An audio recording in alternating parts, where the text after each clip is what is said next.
ಮೂರನೇ ಬಾರಿಗೆ ಅಧಿಕಾರ ಸ್ವೀಕಾರ ಮಾಡಿ ಪ್ರಧಾನಿಯಾಗಿರುವ ನರೇಂದ್ರ ಮೋದಿ ಮೊದಲ ದಿನವೇ ಕಾರ್ಯಾರಂಭ ಮಾಡಿದ್ದಾರೆ. ಪ್ರಧಾನಿಯಾಗಿ ಕಾರ್ಯವನ್ನು ಆರಂಭಿಸಿದ್ದಾರೆ.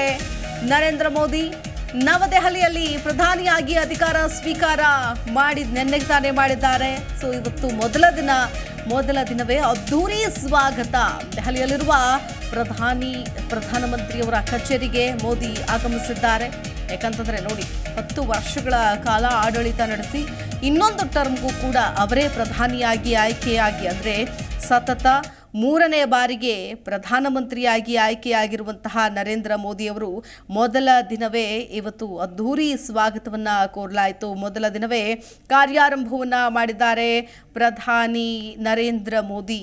ನೋಡಿ, ರೀತಿಯಾಗಿ ಎಲ್ಲರಿಗೂ ಕೂಡ ಹರ್ಷ, ಪ್ರಧಾನಮಂತ್ರಿಯವರ ಕಾರ್ಯಾಲಯದಲ್ಲಿದ್ದಂತಹ ಎಲ್ಲರಿಗೂ. ಯಾಕಂತಂದರೆ ಈ ಎಲೆಕ್ಷನ್ ನಂತರ ಏನಾಗುತ್ತೋ, ಯಾವ ರಿಸಲ್ಟ್ ಬರುತ್ತೋ, ಅಥವಾ ಮೋದಿನೇ ಬದಲಾವಣೆ ಆಗ್ತಾರಾ, ಅಥವಾ ಅಂದರೆ ಪ್ರಧಾನಮಂತ್ರಿಯವರೇ ಬದಲಾವಣೆ ಆಗ್ತಾರಾ, ಹೀಗೆ ಅನೇಕ ವಿಚಾರಗಳು ಈಗಾಗಲೇ ಚರ್ಚೆಗೆ ಬಂದಿತ್ತು. ಸೊ ಇದೆಲ್ಲದರ ನಡುವೆ ಇದೀಗ ಮೊದಲ ದಿನ ಕಾರ್ಯಾರಂಭ ಮಾಡಿದ್ದಾರೆ. ಮೂರನೇ ಬಾರಿಗೆ ಭಾರತ ದೇಶದ ಅಧಿಕಾರದ ಚುಕ್ಕಾಣಿ ಹಿಡಿದಿರುವಂತಹ ನರೇಂದ್ರ ಮೋದಿಯವರು ಈಗಾಗಲೇ ತಮ್ಮ ಕೆಲಸದಲ್ಲಿ ತೊಡಗಿದ್ದಾರೆ.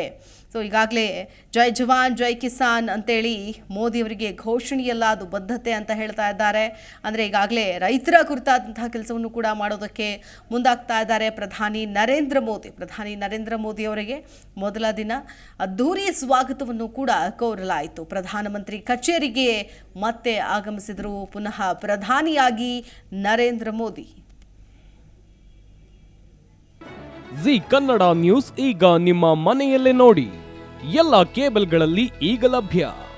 ಸನ್ Direct 292, Jio TV 1334, U digital 162, City Cable 51, GTPL 17, Abhishek cables 821, Rock Line telecommunication 51, Shri Basaveshwara number 60, Vinayaka digital number 53, in digital number 896ರಲ್ಲಿ.